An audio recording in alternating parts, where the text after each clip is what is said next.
네, 안녕하세요. 오늘 저희가 좀 새로운 공간에서 여러분을 찾아뵙게 됐는데요. 뒤에 뭐 조명 괜찮죠? 저희 로고도 잘 박혀있고. 그래서 오늘 저희가 상업용 부동산 건물 같은 것들을 처음 사려고 고민하는 분들, 이런 분들이 꼭 물어보는 거였어요. 어떻게 사야 되죠? 과연 투자는 처음에 어떻게 접근을 해야 되죠? 라고 물어보는 경우가 있는데, 다른 채널들이나 뭐 다른 분들이 많이 다뤘던 내용들이 좀 있는데, 그거하고 다르게 저희 알파카만의 스타일대로 실제 투자자 선배로서 하는 이야기다 라고 생각하고 들어보시면 참 좋을 것 같습니다.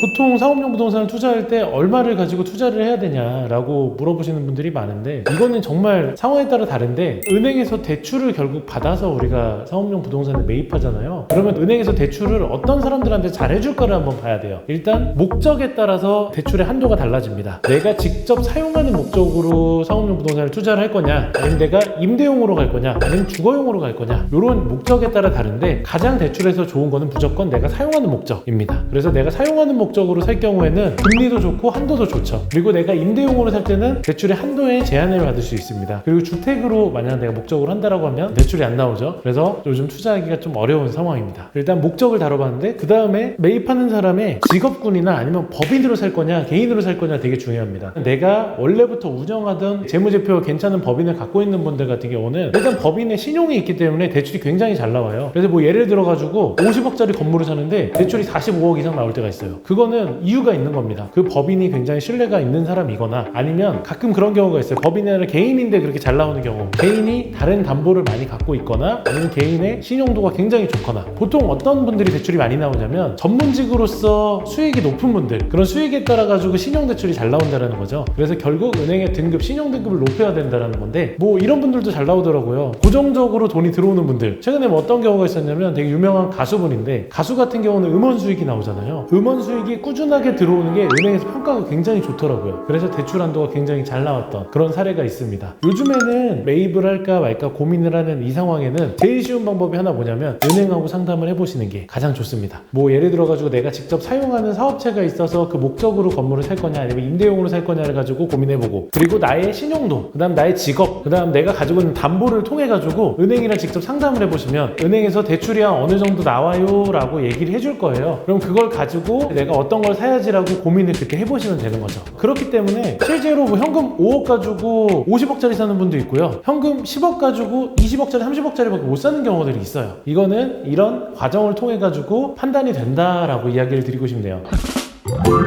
은행 이자가 얼마 나오느냐라고 얘기를 하시는데, 이건 또 은행 이자도 케이스 바이 케이스인데, 직접 내가 사용하는 목적에 법인까지 좋으면 1%대 중반도 나옵니다. 거짓말 아닙니다. 실제입니다. 그리고 내가 기본적인 법인이 있고 사용 목적보다는 투자 목적으로 한다라고 생각했을 때 법인 신용도가 들어가기 때문에 1% 후반이나 2% 초반이 나옵니다. 그리고 100% 내가 그냥 임대용으로만 산다, 특히 개인이다 라고 했을 때는 한 2.5%? 3% 이상 나오는 분은 좀 드물더라고요. 그러니까 금리 같은 경우도 이 정도로 생각을 하면 되고, 요즘에 정말 사기가 편해진 방법이 하나 있어요. 뭐냐면 은행 감정가가 있거든요. 예를 들어서 매가 대비 은행 감정가가 한 80%에서 90%까지 나오면 괜찮은 건물인 거죠. 그리고 감정가에 가까우면 괜찮은 건물일 확률이 높은데, 다만 모든 게 감정가랑 맞는 건 아니고요. 감정가랑 다르게 뭐 신축 건물이나 갑자기 뜨는 동네 같은 경우는 매가 대비 감정가가 따라오지 못해요. 그렇기 때문에 감정가를 무조건 맹신할 건 아니지만, 그래도 감정가가 충분히 참고 자료가 된다라고 판단할 수 있죠. 그러면 은행에 대한 정보까지 파악해서 내가 어느 정도 규모의 건물을 어떤 목적으로 살지가 정해졌잖아요. 그러면 절반 이상 다 한 겁니다. 너무 쉽습니다.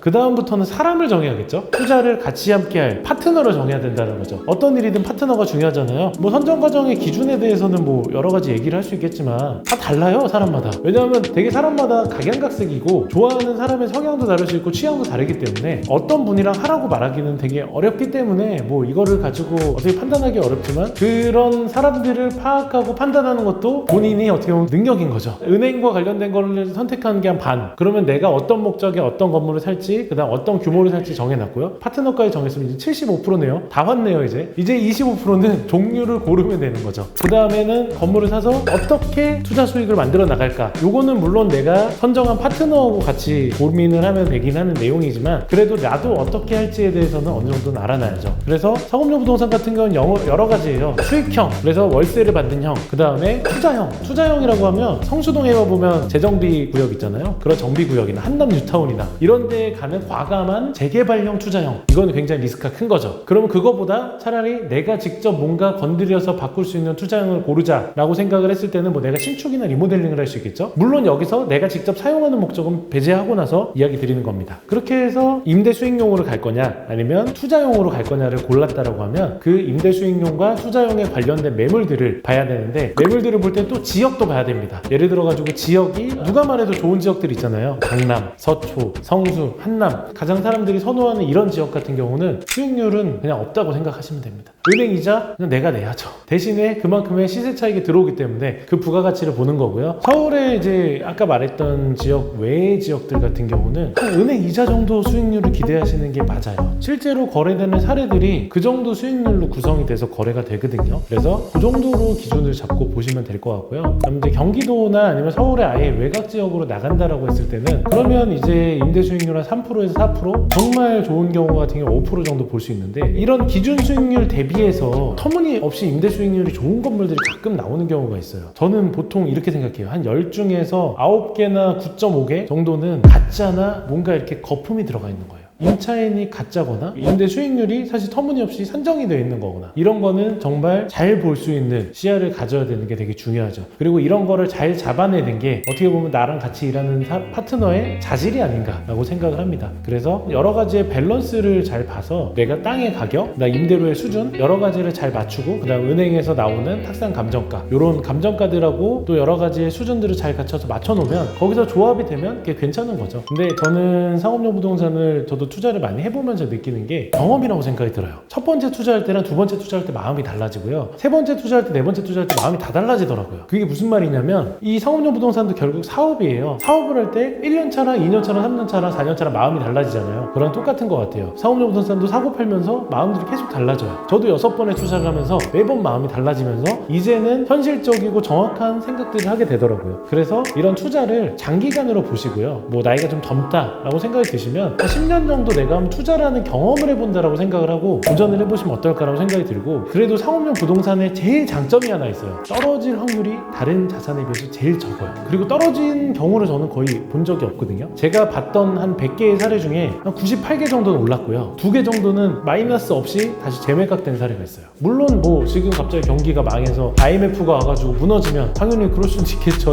그 경우에 대해서는 저도 사실 뭐라고 말하기는 어렵겠지만, 현재 분위기, 그 다음 현재 금리 상태 크게 달라지지 않는다는 거죠. 그리고 금리 같은 경우도 지금 기준금리가 0.5%인데 저는 기준금리가 3% 정도 이상이 돼야 위기가 올 거라고 생각이 들거든요. 그 전까지 예를 들어서 대출금리가 한 4% 이내에서만 형성이 되면 사람들이 소위 말해서 잘 버텨요. 2017년인가 18년인가 한번 대출금리가 4% 가까이까지 간 적이 있는데 그때도 떨어지지도 않았어요. 오히려 조금씩은 올랐죠. 근데 올라가는 폭이 줄어들 뿐이지. 그런 말인 즉슨 상업용 부동산은 어느 정도 괜찮은 지역이나 누가 봐도 괜찮은 거를 조금 비싸더라도 사게 되면 다시 팔고 나오는 게 어렵진 않아요. 현금성이 예전에 비해서 반응이 쉬워진 거죠. 그렇기 때문에 내가 상업용 부동산에 투자한다라고 생각을 했을 때 어느 정도 조건에 부합하고 나의 파트너하고 호흡을 맞추기만 시작한다라고 하면 한 번쯤 도전해볼 만한 거죠. 도전을 해보고 이 성향이 나랑 안 맞다라고 하면 팔면 되는 거잖아요. 내가 예를 들어가지고 20억짜리 사서 단기간에 30억에 판다라고 하면 어려운데 20억에 사가지고 그냥 취등록세까지 붙이고 원가 따져도 22억이 안 되거든요. 그냥 20억에 사서 소위 말해서 원가로 22억으로 한 6개월 만에 팔아도 손해보진 않잖아요. 차라리 그만큼의 경험을 얻는 거지. 결국에 뭐든지 시도해보는 사람이 결론이 난다라고 생각이 듭니다. 그래서 상업용 부동산도 주식이나 뭐 아파트나 이런 거에 비해서는 투자하는 거에 서툴고 어려운 부분들도 있으실 텐데, 저는 충분히 도전해보고 투자해봐서 나의 투자 포트폴리오 중 하나로 계속 유지해 나가기에는 괜찮은 상품이라는 생각이 듭니다. 그렇기 때문에 뭐든지 한번 도전해봐야지 이게 좋은지 나쁜지 구별이 되니까 한번 상업용 부동산도 공격적으로 도전도 해보시고 투자도 해보시고, 그다음 또 어려운 게 있으시면 이렇게 또 문의사항을 남겨주시면 자세하게 이야기를 좀 드려보겠습니다.